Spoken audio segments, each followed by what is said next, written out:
notekis quyilgan betonlarimizda yoki mozaykalarimizda endi buzib boshqatdan qilishni kerak yo'q, chunki beton shlipovichni apparatimizdan do'konimizga yetib keldi.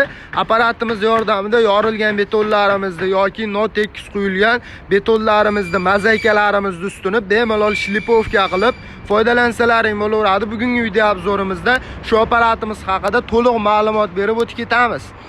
Bo'lmasa boshladik. Apparatimiz 220 volt tokka ishlaydi. 4 kilovatli motorlar bilan jihozlangan variantda bo'ladi. O'zini komplektida 3 xil nasatkalari bo'ladi. Bonusiga yana 3 xildan nasatkalarini qo'shib beramiz. O'zini nasatkalari beton uchun mo'ljallangan bo'ladi. Betonlarimizda charxlashga mo'ljallangan apparatlarimiz pilisosli variantlarda bo'ladi. Changitmaydigan variantlarda 4 kilovatli motorlar bilan jihozlangan. Bu tomonda o'zini pilisos qopchalari hamda pilisosi joylangan bo'ladi.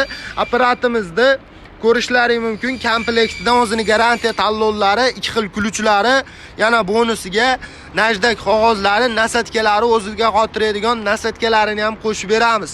Apparatlarimizning narxi kimga qiziq bo'ladigan bo'lsa, video tagida nomerlarimizni qoldiramiz. Aloqaga chiqib, bemalol to'liq ma'lumotlarni so'rab olsalaring bo'laveradi. Kanalimiz obunachilari uchun aytilayotgan narxlardan chegirmalari mavjud bo'ladi. Apparatimizni 550 dollardan 12 ta viloyat bo'ylab dastavkalari bilan qilib beryapmiz. Aloqaga chiqib zakaz beradigan bo'lsalaring, kanalimiz obunachilari uchun kelishtirib arzon narxlarda qilib beramiz. YouTube sahifamizga o'tadigan bo'lsalaring, apparatlarimizni ishlash jarayonlarini ko'rishlari mumkin bo'ladi.